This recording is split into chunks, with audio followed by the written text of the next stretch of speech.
সন্তান যত বেশি, একটা মায়ের দায়িত্বটাই তত বেশি। একজন মা নিরলস কেটে বাচ্চাদের মানুষ করতে গিয়ে অক্লান্ত পরিশ্রম করে অনেক ধৈর্যের মুখোমুখি হতে হয়। আসসালামু আলাইকুম, আমি জান্নাত হিমু আপনাদের সাথে আছি। কাছে দূরে যে যেখান থেকে আজকের আমার ব্লগ ভিডিও দেখতে পাচ্ছেন, আশা রাখি আপনারা সবাই অনেক ভালো ও সুস্থ আছেন। আলহামদুলিল্লাহ, আমরাও অনেক ভালো আছি। অন্যান্য রেগুলার দিনের মতো আজকে আরও একটা রেগুলার ব্লগ ভিডিও নিয়ে আসছি আপনাদের মাঝে। আশা করি আপনাদের অনেক ভালো লাগবে। একজন মা বাচ্চাদের মানুষ করতে গিয়ে কত হিমশিম খায়, কত সমস্যার সম্মুখীন হয়, তা নিয়ে আজকের ভিডিওটি সাজিয়েছি। ভিডিওর শুরুতে দেখতে পেয়েছেন আমার ছোট্ট একটা মাটির প্লাস্টিকের ব্যাংক আছে।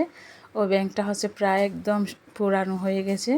তো ওখানে আমি টাকা রাখতেছি। আসলে আমি আরেকটা মাটির ব্যাংক নিব, এটা হচ্ছে প্রায় পুড়িয়ে গেছে। তো প্লাস্টিকেরগুলো হচ্ছে পড়ে যায় যখন তখন, হচ্ছে মাটির ব্যাংক হচ্ছে এটা পড়েও না, আবার কাটতে গেলেও একদম খুবই সুবিধা, একটু ভেঙে দিলে হয়ে যায়। গতকাল হচ্ছে পরোটা এনেছিল, আমিও পরোটাটা ফ্রাই প্যানে একটু তেল দিয়ে হালকা গরম করে বাচ্চাদের দিয়েছি। তো আমরাও খেয়েছি, আমরা খেয়ে হচ্ছে তারপর আমি বাদ বাকি কাজগুলা করতেছি। আগেকার যুগের হচ্ছে মায়েরা, আমার খালা, নানি, দাদি, আসলে জানি না ওদের থেকে 6টা 7টা 8টা পর্যন্ত বাচ্চা ছিল, ওরা কিভাবে ও বাচ্চাগুলোকে মানুষ করছে। তো এখনকার হচ্ছে মায়েরা আমরা 2-3টা বাচ্চা নিয়ে হচ্ছে অনেক সমস্যার সম্মুখীন হয়ে যাচ্ছি। বাচ্চারা এত পরিমাণে যে দুষ্টামি করে, তো এগুলো আমাদের সহ্য করতে একদম অনেক কষ্ট হয়ে যায়। মনে করি আমার মতো মায়েরা যারা আছে সবাই এই সমস্যার সম্মুখীন হয়। আজকে এত পরিমাণে বাতাস ছিল, একদম আমার বারান্দায় যে পর্দাগুলো ছিল ওই পর্দাগুলো একদম উড়িয়ে যাচ্ছে।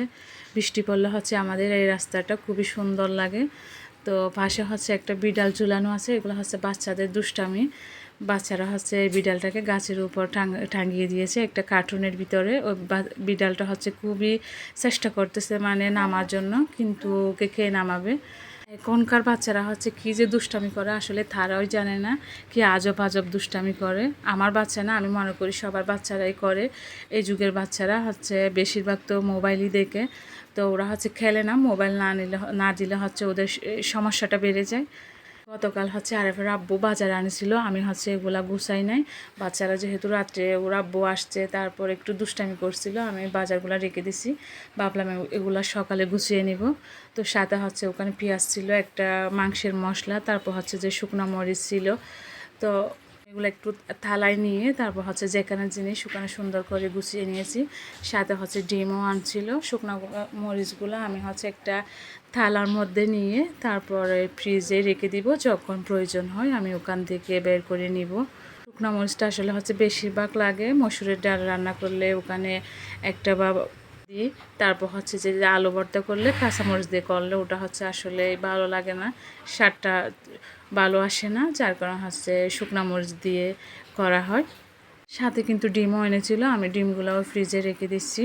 নর্মালি হচ্ছে ডিম কাছের দোকান থেকেই মানে নেওয়া হয়, ডিম তো দূর থেকে আনতে গেলে অনেক সময় একদম ভেঙে যায় বেশিরভাগ। তো এই কারণে হচ্ছে এগুলো দূর থেকে এনেছিল বিদায় 6টা এনেছে, না হয় আমাদের পাশের দোকান থেকে নিয়ে দিলে আরও বেশি নিয়ে দেয়। এটা আমাদের তেমন লাগে না, মাছ রান্না করলে ওই দিন বাচ্চাদের জন্য একটু লাগে। বাচ্চারা হচ্ছে মাছ খায় না একদম, তো ওদেরকে একটা ডিম ফ্রাই করে দিলে ওরা হচ্ছে খেয়ে ফেলে ভাতটা। তো এগুলো হচ্ছে আমার মায়ের হাতের ছুটকিগুলো, এগুলো শুকাই গেছে 2-3 দিন ধরে হচ্ছে শুকাইছি, যেহেতু বারান্দায় শুকায়। তো একদম যদি রোদের মধ্যে শুকাতে পারতাম তাহলে 1-2 দিন বা তখন শুকিয়ে যেত। বারান্দায় শুকানোর কারণে হচ্ছে এগুলো 3-4 দিন করে আমার থেকে শুকাতে হয়েছে, আরও পড়তেছে বৃষ্টি। তো এগুলো হচ্ছে আমার মারা দেখি একটা কড়াইয়ের মধ্যে নিয়ে ভেঙে তারপর হচ্ছে বয়ম ভরে রাখে। আমার হাতে আজকে হচ্ছে সময়টা নেই, তো এই কারণে হচ্ছে আমি এমনিতে একটা পট ভরে রেখে দিব। আমার ভিডিওর কোনো অংশ যদি আপনাদের ভালো লেগে থাকে তাহলে একটা লাইক দিয়ে দিবেন। এরকম ফ্যামিলি ব্লগ দেখতে চাইলে আমার চ্যানেলটিকে সাবস্ক্রাইব করে রাখবেন। কাজটা শেষ করে বিকালে হচ্ছে বাচ্চাদের একটু খেলতে দিয়েছি। ওরা হচ্ছে খেলার জন্য খুবই নিচে যেতে চাচ্ছিল, তো হচ্ছে আমি ওদেরকে নিয়ে একটু নিচে গিয়েছিলাম। ওরা খেলতেছে, ওদের পাকে হচ্ছে আমি ওদেরকে দিয়ে এসে তারপর আমি আবার চলে আসছি।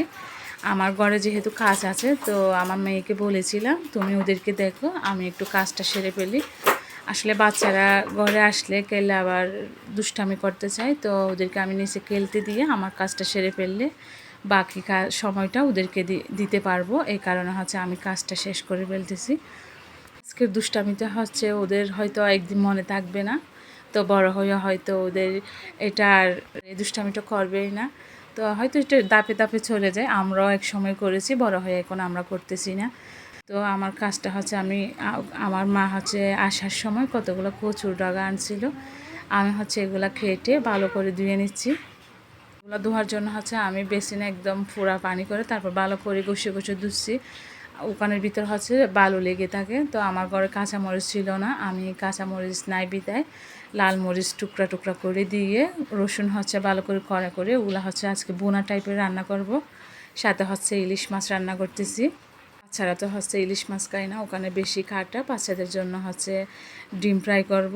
একজন খাবে হচ্ছে ডিম ভাজা, আরেকজন খাবে হচ্ছে ডিম ফ্রাই, দুইজনের জন্য দুইটা করতে হবে। তো আমি ইলিশ মাছটা ভালোভাবে কষিয়ে নিয়েছি, তারপর ইলিশ মাছটা হচ্ছে ঢেলে দিচ্ছি। এটা হচ্ছে ঝোল দিব না, টমেটো দিয়ে একটু হচ্ছে ঝোল টাইপের রান্না করব। রান্না করতে করতে আমার বাচ্চারা হচ্ছে চলে আসতে, ওদেরকে একটু নাস্তা দিয়ে বসিয়ে দিয়েছি। তারপর হচ্ছে আমি রান্নাটা বসাইছি।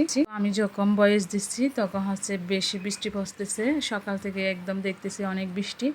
তো পাশের ঘর আছে, ওটা হচ্ছে টিনের, যার কারণে শন একদম বয়সের মধ্যে আওয়াজ হচ্ছে। তো এখন পুরাপুরি আমার রান্নাবান্নাটাই শেষ হয়ে গেছে, রান্নাঘর পুরা পরিষ্কার করে ফেলেছি। এই তো হচ্ছে আমার এগুলা কচু শাকগুলা, তারপর হচ্ছে যে টমেটো দিয়ে ইলিশ মাছ, সাথে হচ্ছে একজনের জন্য ডিম ফ্রাই, আরেকজনের জন্য ডিম ভাজি, আর হচ্ছে ধোয়া ওটা একদম গরম ভাত। তো আজকে অনেক কথা বলে ফেলেছি, আজকে এই পর্যন্ত। আমার ভিডিওর যদি কোনো ভুল ত্রুটি হয়ে থাকে তো অবশ্যই ক্ষমা ও সুন্দর দৃষ্টিতে দেখবেন। আল্লাহ হাফেজ, আসসালামু আলাইকুম।